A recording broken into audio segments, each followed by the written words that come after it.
My aunt's hand connected with my face in front of 30 guests at her charity gala. I tasted blood. The room gasped, then the double doors opened, and a man in a $10,000 suit walked in. My aunt's face went white. That's when everything changed forever. Before we get into this story, if you love tales about justice, karma, and standing up against cruelty, hit that subscribe button right now. Trust me, you won't want to miss what happens next. Now let me take you back to where it all began. My name is Ayana, and 5 years ago, when I was 19 years old, my entire world shattered in a single night. My parents were driving home from celebrating their anniversary when a drunk driver ran a red light. They died instantly. No goodbyes. No final words. Just gone. And suddenly I was alone in this world with nothing but grief and questions about what came next. That's when Aunt Beatrice stepped in. She was my father's older sister, married to a man named Gerald, who always wore expensive watches and rarely made eye contact. At the funeral, Beatrice held my hand and promised she'd take care of me.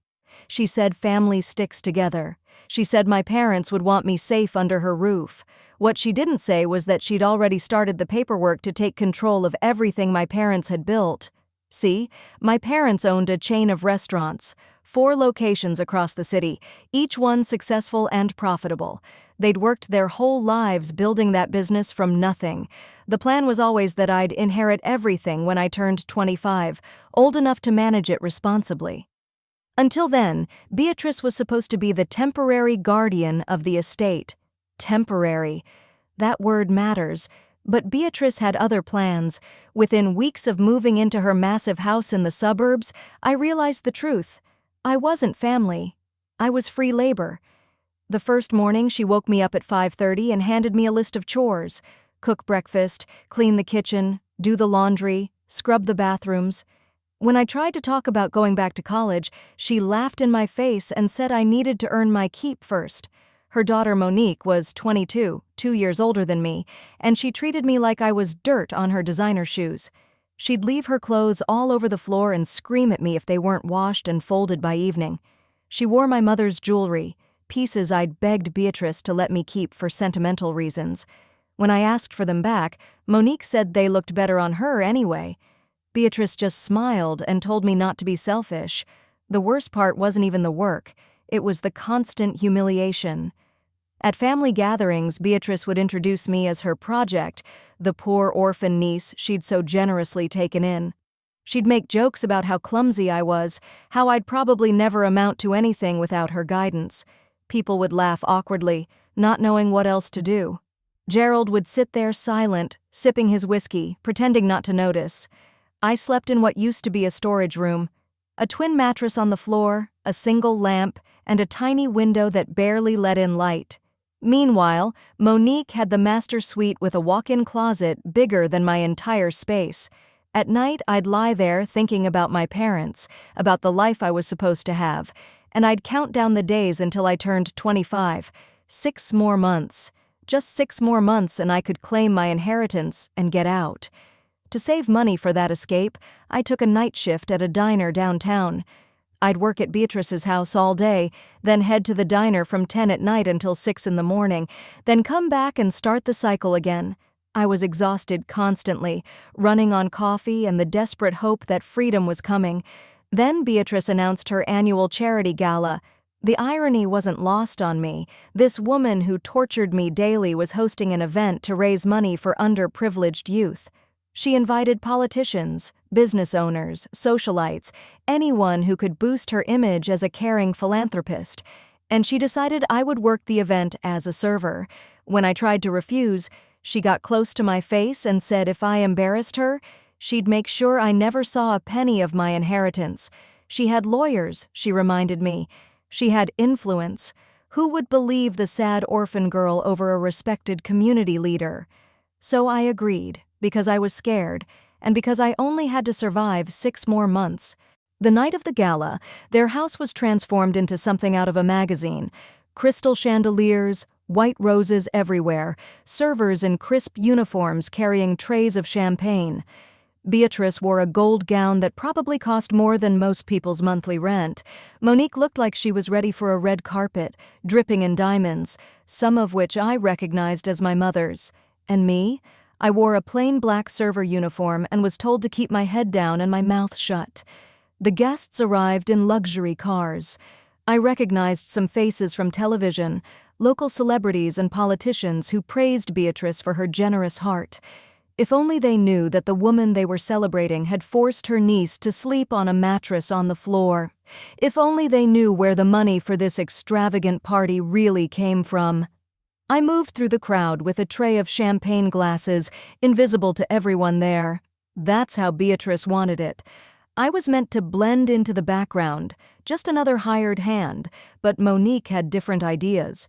She'd been drinking since the guests started arriving, and she had that mean look in her eyes that I'd learned to recognize as danger. I was near a group of Beatrice's most important guests when Monique walked past me. She stuck her foot out deliberately, catching my ankle. I tried to catch myself, but the tray went flying. Glass shattered across the marble floor. Champagne splashed onto expensive shoes and designer dresses. The conversation stopped. Everyone turned to look. Beatrice's face transformed from her fake charity smile to pure rage in an instant. She stormed over to me, and before I could even apologize, her hand cracked across my face so hard I tasted blood. The slap echoed through the silent room. My cheek burned, my eyes watered, but it was her words that cut deeper.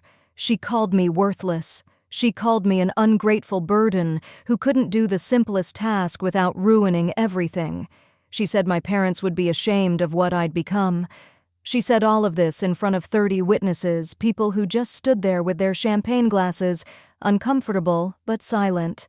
Because Beatrice had power, Beatrice had money, Beatrice had influence, and I had nothing. I dropped to my knees and started picking up broken glass with shaking hands. Tears ran down my face, mixing with the blood from where I'd bitten my lip. Beatrice stood over me, still yelling, telling me to clean up my mess and then get out of her sight. Monique was laughing somewhere behind me. Gerald was probably looking at his watch, counting down until this awkward moment passed. That's when the double doors opened. The sound cut through Beatrice's rant. Everyone turned to look. A man walked in, and the energy in the room shifted immediately. He was tall, probably mid-40s, wearing a suit that looked like it cost more than a car. His presence was the kind that commands attention without trying. But it was his eyes that struck me. Sharp, intelligent, and currently scanning the room with an expression that grew darker by the second. Those eyes landed on me, kneeling on the floor surrounded by broken glass. Then they moved to Beatrice. The temperature in the room seemed to drop. Beatrice's face did something I'd never seen before. The color drained completely. Her mouth opened, but no sound came out. Gerald had gone pale too, his hand gripping his whiskey glass so tight I thought it might shatter. The man spoke, and his voice was calm but carried weight. He asked if this was how Beatrice treated family these days. Beatrice tried to recover. She forced out a laugh and said something about a clumsy accident. Nothing serious, just a small mishap at the party. She called me her dear niece and said I was learning responsibility. The lies came easily to her after 5 years of practice. But this man wasn't buying it. He said his name was Kwame Osi, and he watched Beatrice's fake smile crack at the edges. He said he'd been my father's best friend and business partner for 20 years. He said he was out of the country when my parents died, working on a development project overseas. He said he'd been trying to find me for 5 years. The room was dead silent now. I was still on the floor, frozen, trying to process what was happening. My father had mentioned Kwame before, his best friend from college, his partner in the early days of the restaurant business. But I'd never met him, and after my parents died, I'd assumed like everyone else from their life that he'd just moved on. Kwame pulled papers from his jacket. He said he'd hired investigators to find me. He said every trail led to dead ends, blocked phone numbers, returned letters. He said he finally had to threaten legal action just to get Beatrice to agree to let him attend this gala. And now he understood why she'd worked so hard to keep him away. Beatrice tried to cut him off.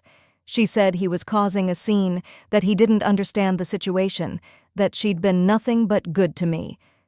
Her voice had that desperate edge now, the one that comes when control starts slipping away. But Kwame didn't stop. He laid out the truth in front of everyone. He said Beatrice had forged documents to gain complete control of my parents' estate. She was supposed to be a temporary guardian, managing things until I came of age. Instead, she'd rewritten the terms, made herself the owner, and had been systematically stealing from what was rightfully mine for 5 years. The restaurants, the properties, the bank accounts.